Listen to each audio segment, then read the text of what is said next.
What's going on, ladies and gents? Welcome back to another SLA video. It's your boy Payne. Happy Sunday, everybody. I got a couple things I want to talk about. This is gonna be a big one, all right? So let's get on to it. Before I even start with the actual video, two things I want to say to you guys real quick. First off, content creator program going on. Please click that support button. Get yourself 2 active codes. We got 5 more on the way. It will guarantee you guys codes for your account. I send them every single day. So when you do log into here, go to your My page. When you log in, go to the support page and get your codes. Another thing, also a big thing, is I'm starting a Twitch channel. I'll be dual streaming both with Twitch and YouTube as well. So I got 54 followers already. I would love for you guys, if you have a Twitch account, go join my account. I'll put this in the actual description.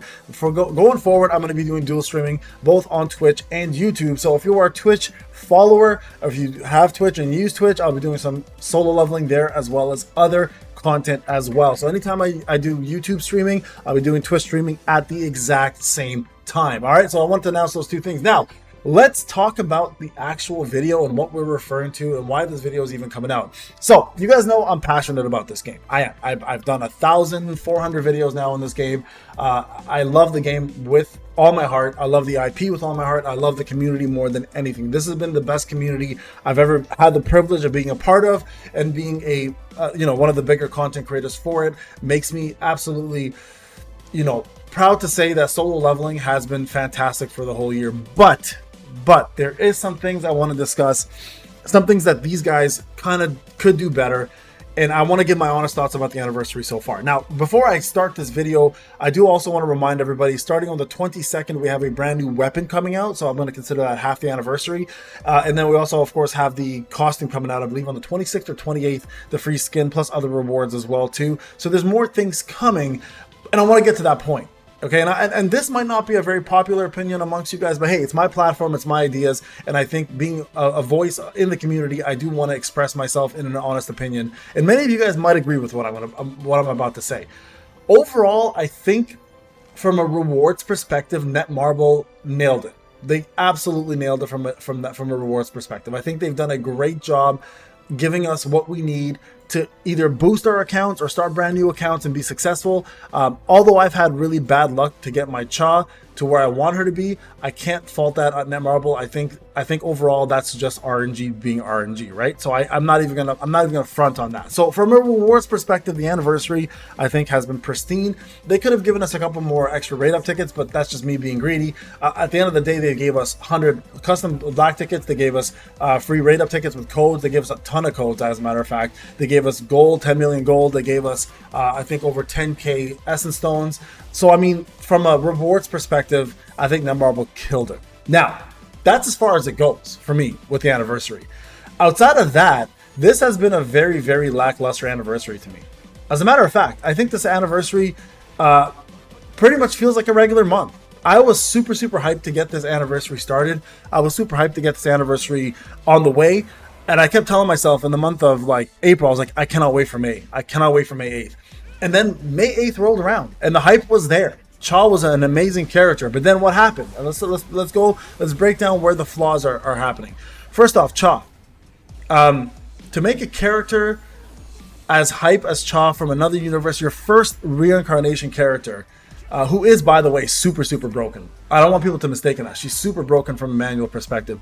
But this is the first time I've seen them make a character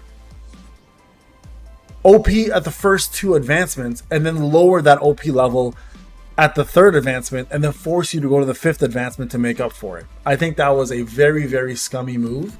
And I think that's something that we cannot allow as a community, because I feel like, and I keep saying this, right? It's not that Cha is not a good character. She's easily the best character in the game right now.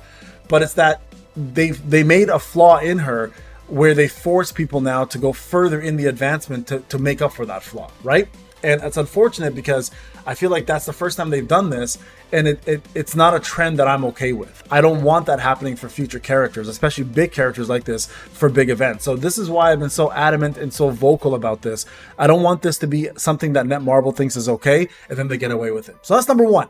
That to me was a fail. As much as I love her skin, I love the fact that she's an amazing character, I love the fact that they gave us a free skin to choose from. All that stuff is great. But when you design a character with such a big flaw purposely, I think that's a problem. And I'm not okay with that. Okay. So, and not to mention, I've had absolutely atrocious luck with her on getting her her A5. I still could fail. I'm almost at 510 summons for A5 or A4, and I could fail the 50-50. So I might be going to 600 summons just to get the A5. This is my worst summons by far. So that is a big problem for me. All right, so the fact that they created a character that is so OP, but they pretty much nerf her at an A3, which has never happened before, and then they force you to go to A5 to make up for that, I think is a very scummy move. And I really hope they do make up for that somehow by either, again, alleviating the Will of Swords removal, the consumption of Will of Swords at A3, just take that away, that consumption, and we fix the problem. Keep the 6 seconds for the resolve, sword resolve, just take away the consumption, right? So that's problem number 1. Problem number 2, it just felt like a regular month. I'll be honest, right? It just felt like a regular month to me. Like WOBL, inclusion of WOBL was great, obviously, but the problem is for most players who are, you know, still playing the game easy mode or normal mode, WOBL is just not enough, right? I feel like this wasn't enough to bring out on its own. This is a great addition. Now, don't get me wrong. After seeing the numbers that only 500,000 players beat Deimos, it makes sense that a lot of people would not be able to do Yogamon yet. It makes sense, right? And I'm only speaking for a smaller portion of the population at the moment. So maybe this is a flaw in me, but I feel like Yogamon by himself was not a good enough addition for this anniversary.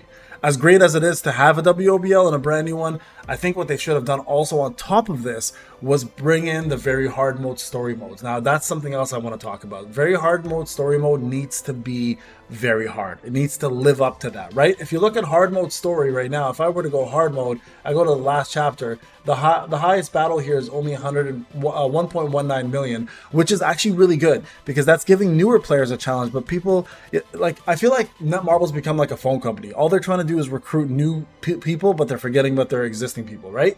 So very hard mode needs to actually be very hard, where we as players can have a challenge and enjoy the game from a different perspective outside of WOBL, Guild Boss, and you know, POD. Like, it's got to be, they should have included very hard mode now.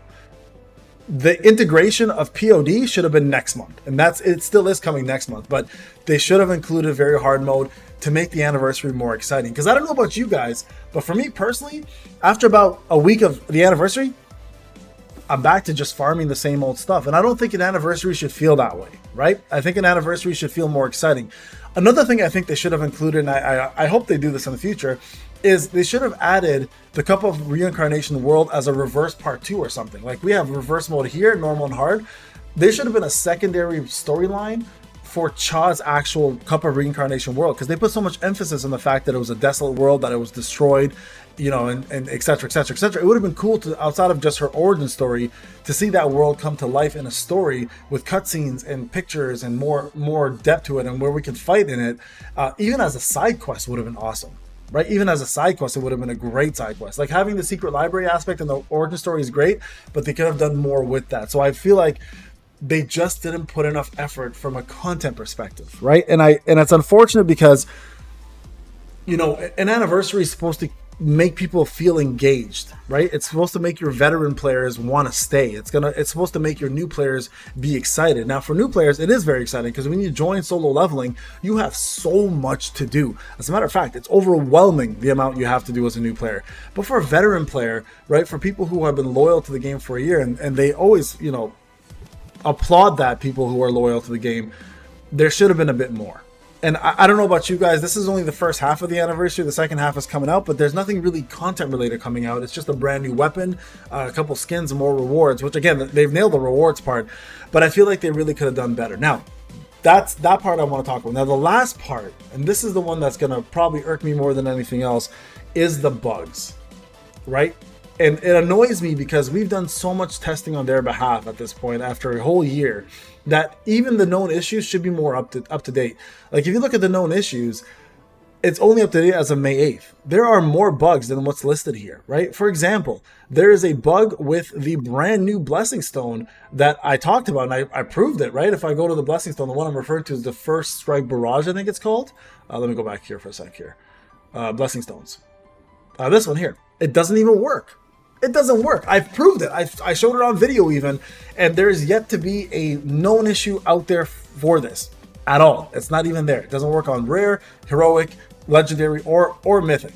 So stuff like this really irks me, because we as players should just enjoy the game. Now, don't get me wrong. Me as a content creator enjoys the bugs because I get to make more content, right? It fills my void of content with something to do. But as a player, take away the content creator aspect of it. As a player, it's frustrating to have a game that you either pay for or play for free. It's your time, with numerous bugs that should be tested and taken care of before it gets released. Now, don't get me wrong. I am almost 100% positive the testing team and the team itself for solo leveling has been minimized to the lowest possible capacity, because they're probably moving on to other bigger projects coming out in the near future, but that doesn't give them an excuse. This is not an indie company, guys. This is a billion-dollar conglomerate. Right? This is not like, I'm not talking about an indie company here that has 5 people on staff and that's all they do. We're talking about a billion-dollar company, which is a pioneer in mobile gaming and needs to keep that reputation. So these are some of the things that annoy me, especially for a 1-year anniversary. That is the one time where things need to be crystal clear and crisp, without bugs, without issues, without headaches. These are the moments in gacha gaming that matter the most. It's your anniversaries, it's your celebrations, it's the reason why people join your game, and it's the reason why people want to stay, and you got to give them the reason to stay. So overall, guys, so far, happy anniversary, amazing rewards, A+ on that. Shitty release. I'm gonna give it a C. All right, I'm still giving it a passing mark because honestly, Yogamon was fun. WOBL was fun. It's great for newer players. A lot of content for new players to come out. Cha is a great character, but with the flaw, so they definitely lose mark there. And the fact that things are coming out bugged and things weren't working. And even though they brought out a fix for Cha, nothing really changed. She was exactly the same. So those are the kind of things that kind of irk me about this. So let me know what you guys think in the comment section. I would love to know your thoughts on this, guys. Remember, live streaming will be going on Twitch. If you are a Twitch follower, go give a follow real quick. And everyone else, like, subscribe. I'll see you guys in the next one. Take care.